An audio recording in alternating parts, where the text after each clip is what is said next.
el movimiento espontáneo tiene una calidad ética u otra.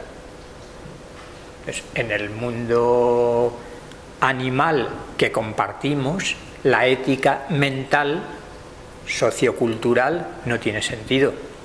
Pero si damos un paso más, lo que propongo es que, más allá de las éticas racionales o socioculturales, quizás haya una experiencia profunda de, sin mayor justificación racional, apostar o sentir que el fondo de nuestro ser es más amor compasivo que otra cosa. Pero la pregunta es crucial y los que estáis en mindfulness se plantea tanto últimamente que es cuestión de ver en mi caso concreto cómo aplico, cuál es mi motivación última para la práctica de meditación en general o de mindfulness.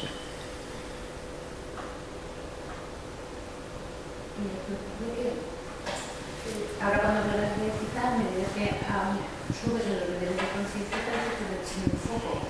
Porque la ética que habla del bien y del mal, o sea, habría otro estado, algo que no fuese ética, que fuera psicología.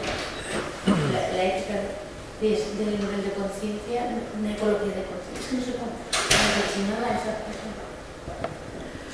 Es que quizá el término ética y todavía más el de moral nos suena probablemente como la historia de la ética y de la moral sobre todo ha estado tan relacionada con las religiones y toda moral ha sido religiosa hasta hace siglo y medio, 2 siglos. Quizás el término ética despierta connotaciones demasiado religiosas. Si es un momento de luminosidad, no sé, sería como una apertura a... No sé cómo explicarlo, pero lo de ética sí que En el fondo, en el contexto donde nos movemos interpretando y sabiendo que la interpretación es imperfecta, existe como una esperanza, entre comillas, de que alcanzar ese estado de meditación nos lleva a esa ampliación de conciencia que genera paz y un comportamiento correcto en la relación humana, ¿no? Un comportamiento más compasivo. Pero lo que está sucediendo no es eso, lo que está sucediendo es que el uso de este tipo de estrategias, de este tipo de técnica, de la técnica de la meditación, está llevando a utilizar instrumentalmente esa herramienta para seguir siendo o seguir manteniendo las relaciones no correctas que como aquí las podemos considerar en el sentido de que la empresa pues tenga en cuenta la comunidad, etc. Entonces, ese sentido compasivo de la realidad. Entonces, claro, en realidad, ¿cuál es la realidad? Nuestra esperanza o lo que está sucediendo, ¿no? Entonces es como si realmente al final estuviéramos obligándonos, o sea, como si hubiera en nuestra propia práctica una intención de que sea como desearíamos que fuera, ¿no? Lo cual no deja de ser una especie de forzar una realidad. Entonces yo creo que ahí tenemos esa contradicción.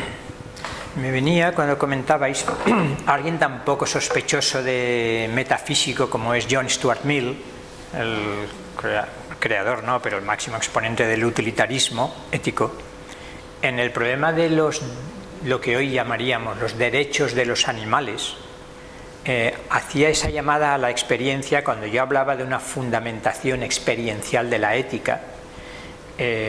Sabéis que Stuart Mill decía que hasta entonces el trato a los animales era como era y como sigue siendo porque no eran humanos, no eran racionales. Y como en nuestra tradición logocéntrica tan racionalista, lo importante de la realidad era lo racional, como los animales no eran racionales, pues igualdad, llevarlos al matadero, tenerlos en condiciones inhumanas, experimentar por el bien de la humanidad con ellos, cazar, tener fiestas nacionales matando animales. Stuart Mill, siglo XIX, utilitarista, vio con toda claridad que el problema no era, y fijaros qué puente con el budismo, el problema no era si eran racionales o no, el problema era si sufrían o no. Y eso solo es posible con la experiencia directa de un sentimiento profundo de empatía hacia todo sufrimiento. Se ve el puente con el Sarvam Dukam del budismo y la compasión movida por la toma de conciencia de que hay mucho sufrimiento y que espontáneamente, situado en el fondo de mi corazón, surge espontáneamente, naturalmente, ni siquiera deseo, el movimiento de intentar aliviar el sufrimiento, siguiendo el moralmente sublime voto del Bodhisattva. Entonces es una llamada a esa experiencia interior de que lo más natural en el fondo de mi conciencia es la expresión del amor compasivo y no del egoísmo, con la ventaja de que, desde mi punto de vista, aunque ya empezamos la jerarquización, lo superior siempre comprende lo inferior, cosa que no sucede, con lo cual comprendemos perfectamente la actitud egoísta. Situados en determinado nivel de nuestra conciencia, vemos la tendencia, casi la tentación egoísta, pero vemos que procede de un lugar más profundo de nosotros la espontaneidad carúnica, del karuna, de la compasión budista, ¿no? También, citando a Krishnamurti, que habla en contra de la ética, dice: la ética es cuando un ser humano pues, no ve o no comprende o no tiene una visión del mundo y todo eso bastante acertada, ¿no? Tú no puedes obligar a un padre a que sea ético con su hijo. Es instintivo, ¿no? Entonces, naturalmente, ese instinto se supone que lo vamos ampliando. Y al principio solo para mi familia, pero después cuando mi familia veo ya que mi hija o mi hijo se va a enrollar con uno, que no se me está gustando, que sea peludo, o eso ya tenemos unos límites de conciencia que van ampliándose en la medida que, entre comillas, evolucionamos. Entonces, yo no creo que esté pasando eso. O sea, esa visión que tienes de mindfulness, tengo dudas de que esté pasando eso. Y si está pasando eso, está pasando junto con otro tipo de más positivas y últimas positivas, pero mucho más, no sé, globales o no sé cómo quieras. Evidentemente, como el libro es del secreto, todo eso, ¿no? Hay que ponerse a pensar en dinero y en dar dinero y todo eso existe toda la vida. De pronto alguien sí que verá que haciendo meditación y todo este rollo pues sí que sale más pelas o algún rollo así, pero entiendo que son subproductos del sufrimiento que vamos haciendo como humanidad. La definición mindfulness está llevando a la humanidad a hacer lo mismo y no. Yo sí, lo que comentaba es que es como que el descubrimiento del mindfulness se ha visto como una herramienta que aplicar para conseguir los fines. A lo mejor a corto plazo ahora se está viendo el mindfulness en la compasión porque está un poco, es que es eso, está desconectada. No voy a decir nombres, ¿no? Nosotros tenemos familiares mayores y todo eso que, yo qué sé, que se han ido al bingo con una estampita de Fray Leopoldo de no sé quién. Y yo qué sé, para que sea llamada ese que me robó el huerto o no sé qué, yo qué sé, ya he utilizado métodos tradicionales, pero pues la creencia en santos, oraciones, etcétera, para que me tocara la lotería, para que fastidie ese que me quitó la novia, yo qué sé, ¿vale? Pero eso ha existido antes. Pues ahora lo utilizaremos en mindfulness. Entonces, igual que antes, visualizar energía dorada y rayos negros vale. No, pues hemos cambiado la cosa, pero lo he hecho más moderna. No invoco yo a los santos para que castiguen a mis enemigos, pero bueno, utilizo una mala utilización pues, de los instrumentos. Pero sería, por ejemplo, digamos, un uso inadecuado o un uso ético o moral que sí no está bien usar el mindfulness o es un uso incorrecto del mindfulness hacerlo para el control. Para el control. ¿Eso es un juicio o es una descripción? Es un juicio. Cuando en mindfulness insiste tanto en no juzgar, yo supongo que lo entendemos de la misma manera, es no juzgar en el laboratorio interior lo que está ocurriendo a nivel individual. Creo que algunos conocéis, y antes comentábamos, la obra de Wilber, el exponente de la psicología transpersonal, decíamos. El último Wilber está hablando cada vez más del budismo y creo que hace una distinción muy oportuna, y no es el único, entre despertar y desarrollo. Lo que Wilber ha ilustrado abundantemente es que una cosa es el despertar espiritual, digamos, y otra cosa es, en cuanto descendemos de ese silencio iluminador, en cuanto abramos la boca y en cuanto actuemos, lo vamos a hacer desde el nivel del desarrollo de nuestra conciencia en el que nos encontremos. Y eso es lo que hace que la historia muestre que algunos de quienes no se duda la riqueza de su experiencia interior, de su experiencia espiritual, en cuanto bajan a la mente y a la palabra, lanzan todos sus prejuicios culturales, porque no ha habido un trabajo en esos niveles, porque no ha habido un trabajo integral, porque se ha quedado en la meditación esencial, en la contemplación extraordinaria, pero no ha habido un trabajo psicológico, terapéutico, de limpieza, de armonización y de crítica y autocrítica, y entonces se está juzgando desde un nivel determinado, azul o como se quiera denominar. Estado y estadio, ¿no? Hay estados de conciencia y hay estadios evolutivos en los que estamos situados como humanidad, como totalidad por una parte e individualmente por otra. Esto nos lleva a toda la cuestión de la especie de metafísica de la historia, o de filosofía de la historia, y una de ellas sería apostar porque la humanidad está en un proceso evolutivo y que dentro de ese proceso evolutivo existen unos pioneros, aquellos que están viviendo o se están acercando a esos estados superiores de conciencia, y luego la humanidad en su conjunto, primero que estaría en muchos niveles, pero sabemos bien que el grueso de la humanidad, cuando miramos nuestra historia tan llena de errores y de horrores, y en las religiones quizá más que en otro lugar si cabe, pues vemos que el desarrollo evolutivo individual y colectivo de la humanidad es lento y complejo. Ahora, la confianza sería que, o al menos mi propuesta, es que a medida que se profundiza y se eleva en el estadio de conciencia, lo que también las distintas tradiciones han mostrado como valores eternos, más allá de las morales concretas, históricamente y culturalmente condicionadas, esos valores son los que descubriría uno en el fondo de su ser, de manera ecológica, que decías tú, natural. Ecológica, no sé si era en ese sentido.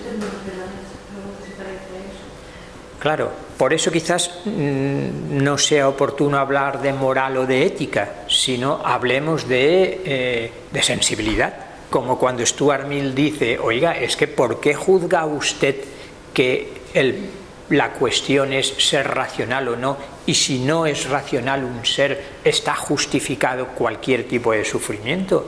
Porque nuestra razón instrumental, egoísta y narcisista nos dice que podemos machacar a los animales como queramos, pero se ve que esto no es cuestión de una argumentación, no es cuestión de una argumentación, es cuestión de una experiencia, de una sensibilidad de la conciencia que dice, ante el sufrimiento ajeno descubro que la empatía es un sentimiento básico y que no quiero el sufrimiento que veo.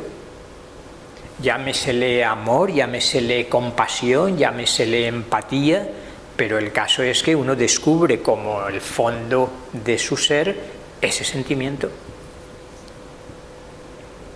Pero claro, al movernos en el terreno experiencial y no racional, y renunciar, si se quiere, a una fundamentación racional, la cuestión es más delicada.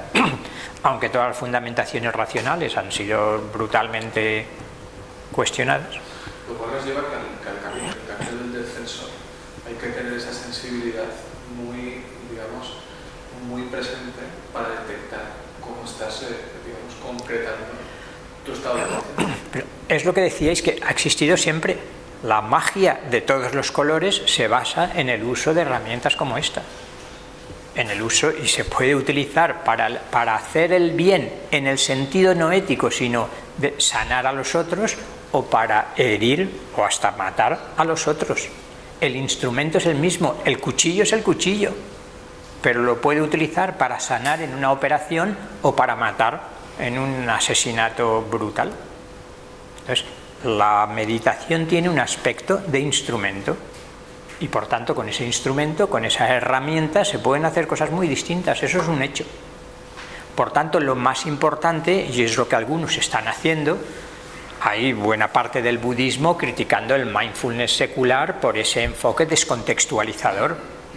Desde mi punto de vista, algunos de los budistas más lúcidos, pienso en Alan Wallace, y pienso en Richard Davidson, y pienso en Mathieu Ricard, porque vemos dónde lleva una razón puramente instrumental, algo que en nosotros también en el siglo XX la escuela de Frankfurt insistió mucho.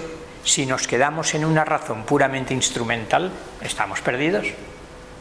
Por tanto, hace falta encontrar algo más profundo que nuestra razón calculadora instrumental.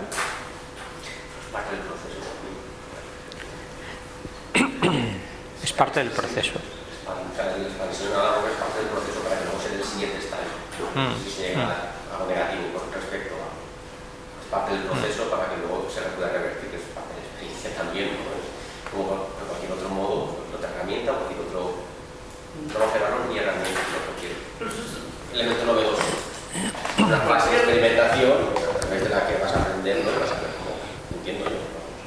Cualquier nueva, comillas, metodología de expansión, pues siempre empieza normalmente con la gente que lo ha vivido, que lo vive y de pronto se hace famoso. Y que el famoso no es mágico, ¿no? Yo creo que ahora en todos los sitios, en los departamentos, todo el mundo hace mágico. Y gente que nunca ha visto que haya hecho nada parecido en el estudio, yo no ya he hecho no sé cuántos cursos de mindfulness, no sé. Vale, ¿por qué? Porque se puso de moda, como pasó con la inteligencia emocional, con la calidad en la empresa, y cosas así, vale. Y eso quiere decir que las personas ni tampoco están pillando realmente lo que esencialmente era, y lo más que ven, pues bueno, pues en el mundo académico ya son puntitos. ¿Qué quiere decir puntitos? Porque ahora me dan puntitos por hacer mindfulness, y antes me daban puntitos por hacer caridad, y antes me daban por hacer inteligencia emocional. Esos son los puntitos que valen hoy en día. Y no hay nada como coger además una línea donde de pronto vengan subvenciones estatales, etcétera, para fomentar en la empresa pues la calidad o lo que sea, pues claro, pues todo eso existe y claro, lo vas matando, ¿no? De hecho, quien lo coge, pues que tenga mayores recursos, o sea, recursos, acceso a la financiación, los equipos más poderosos, etcétera, alto dinero está por aquí, otro por ahí. Y eso es una cosa inevitable, que siempre. Que esto puede llegar a... Sí. Como los psicólogos que enfrentan a los futbolistas para que hagan mejor fútbol. Bueno, Trump en la meditación. ¿Quién? Trump va a ser muy impunidad.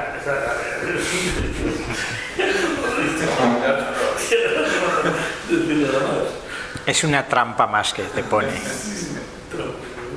Del tramposo. Pero una cosa, sin caer en esa trampa y sin ese uso utilitarista y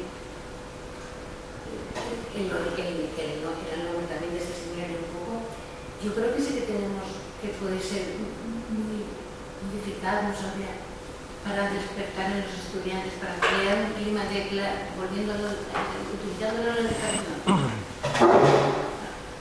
Hay experiencias donde se utiliza la meditación en las clases antes de empezar. Yo lo hice tres clases porque me vino la realidad y me dijo los demás que el profesor no quería perder el minuto. Entonces decidí y me callé. Si estudia. Como la delegada en nombre de los que no querían perder el minuto, pues empecé a decir. Pero sí que no sabía cómo cuando se habla de la concentración en la respiración como el primer acto de concentración, pero ese estado de atención plena que genera que una clase sea mágica, que sea no se puede cultivar porque no se puede aprender como una técnica, pero También se puede aprender como una técnica y cultivar. De hecho, como decías tú, ¿podríamos hacerlo con los estudiantes? con los estudiantes, por supuesto, de hecho se está haciendo cada vez más. Yo lo he hecho durante muchos años y los que lo habéis hecho veréis que la atmósfera de la clase cambia. En las clases donde se puede hacer, que hay clases que son muy difíciles o imposibles, sobre todo imagino que a nivel universitario podría ser más fácil que en secundaria, en bachillerato todavía, en secundaria es mucho más difícil. Y aún así yo puedo decir que ha habido grupos, no todos, en los que los efectos eran muy claros.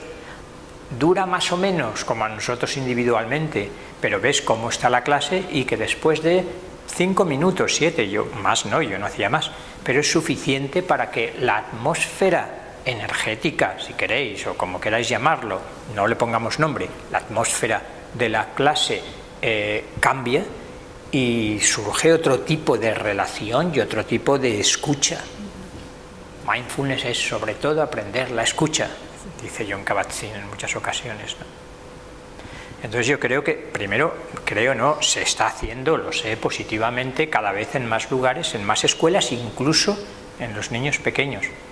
A los que estáis en el mundo budista, a lo mejor sabéis, en Barcelona está Berta Meneses, que es una maestra zen, discípula de Ana María Schluter, y toda la congregación empiezan, el colegio que tienen de niñas y niños, todas las clases empiezan haciendo meditación zen cristiana, con esa simbiosis de zen y cristianismo que abunda bastante también, ¿no?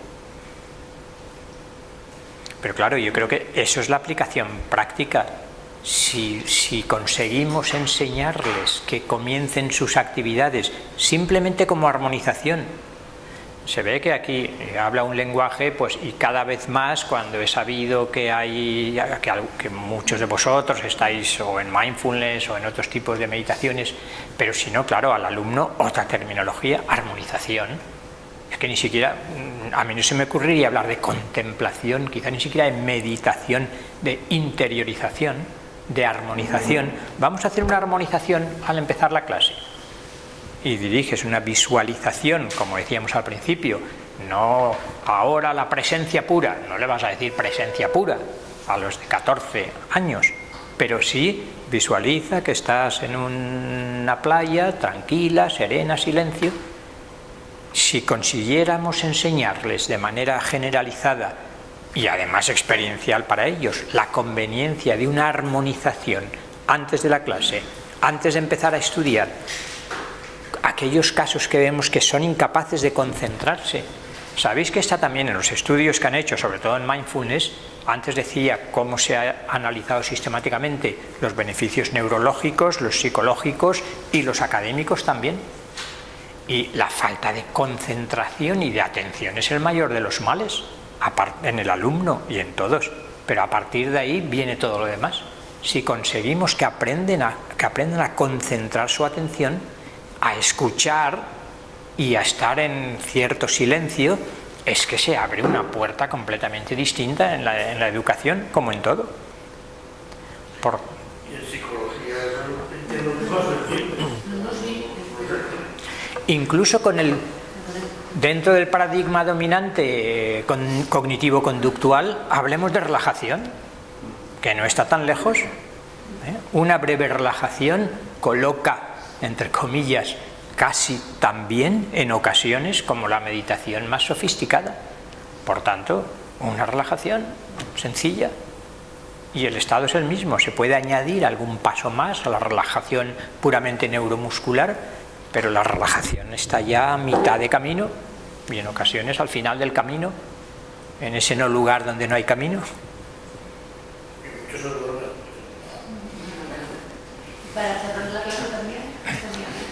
Claro, de ahí la importancia de explicar con claridad esto. Por ejemplo, aquí no lo he dicho porque me parece obvio, pero que ellos vean con claridad lo que es el estado de vigilia en el que nos solemos encontrar, no digamos despierto, pero sí de vigilia, y cómo la conciencia puede reducirse descendiendo hacia un estado de semisueño y si sigue descendiendo hacia el sueño, ver cómo el objetivo en principio de estas prácticas no es que se reduzca y descienda la conciencia, sino que se intensifique. Y por tanto, estate atento de cuando se produce una caída al semisueño o al sueño y cuando percibes que hay una intensificación de la lucidez de la conciencia. Y a partir de ahí quizá uno dice, ostras, es verdad, me estoy durmiendo, no es el objetivo. Pero esto sería secundario respecto al intento de la práctica sistemática, en lo que tanto han insistido todas las tradiciones, y mindfulness lo está repitiendo. Si no puede ser media hora, si no pueden ser 20 minutos, 10 minutos, 5 incluso, pero que haya una práctica sistemática para que se integre como se ha creado todo hábito, que se convierta en un hábito. De antes de los exámenes, 5 minutos antes de empezar el examen, de lo nerviosos que se ponen en los exámenes algunos, es el estado antimeditativo, obviamente. ¿Y cómo van a funcionar las neuronas bien si uno está con esa agitación mental, ¿no?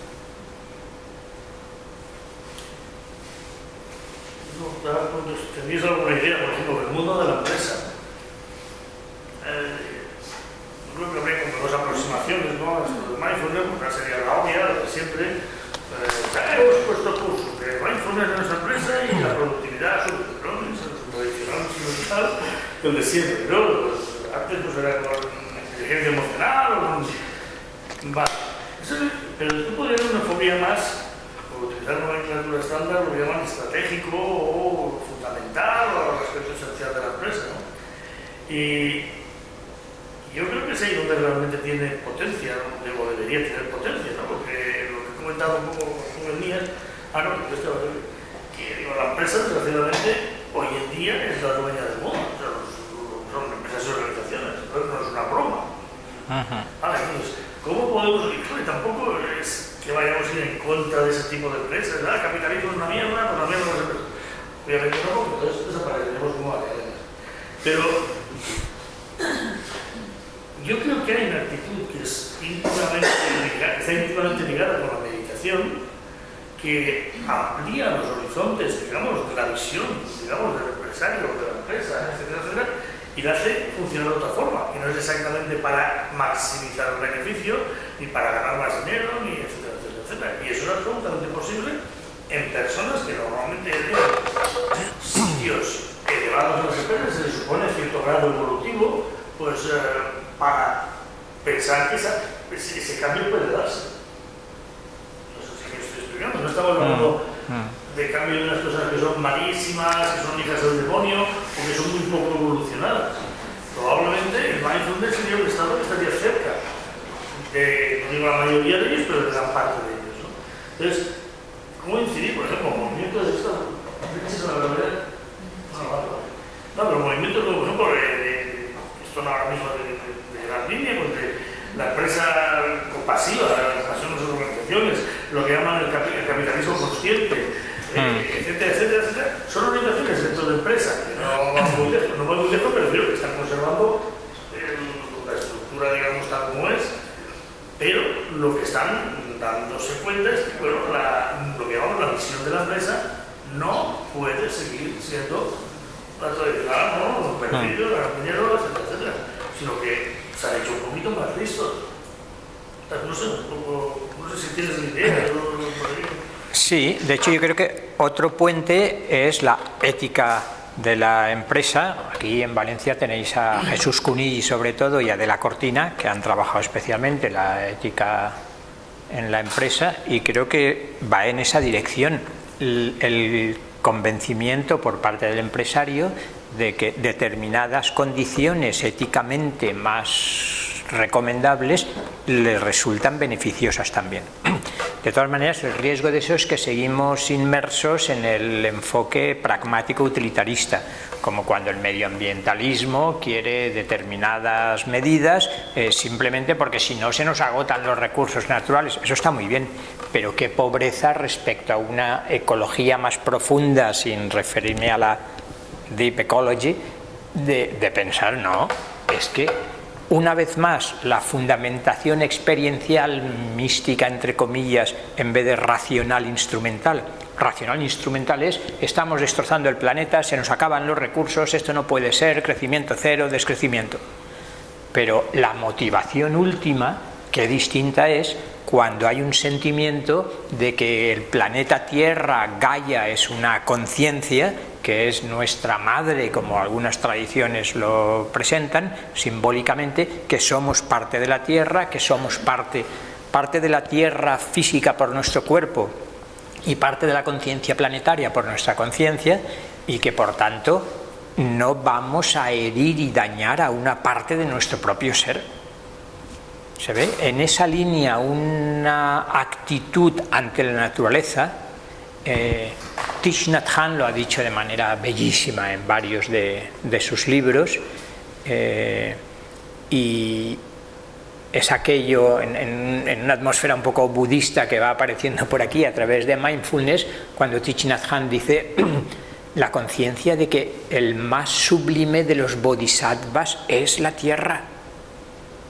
Pisar la tierra, caminar con la conciencia de que nos está sosteniendo, sustentando el más sublime de los bodhisattvas. No es mirar hacia arriba, hacia Tushita o hacia algún cielo budista o alguna tierra pura, sino que la tierra es un bodhisattva y por tanto caminamos con ella con respeto y con veneración. Si no recuperamos estos sentimientos sagrados de estar en presencia de lo sagrado, también en la tierra y no solo en los cielos, lo otro son medidas instrumentales, pragmáticas, destinadas al fracaso. Yo sigo sin reloj, lo digo por no abusar de la atención de los presentes.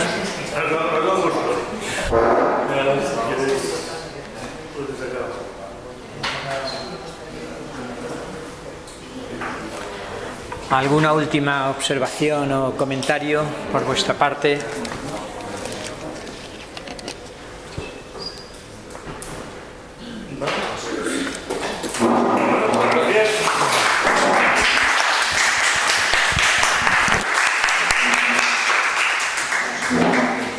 Bueno, que sepáis que esto también lo colgaremos en algún sitio, lo grabado.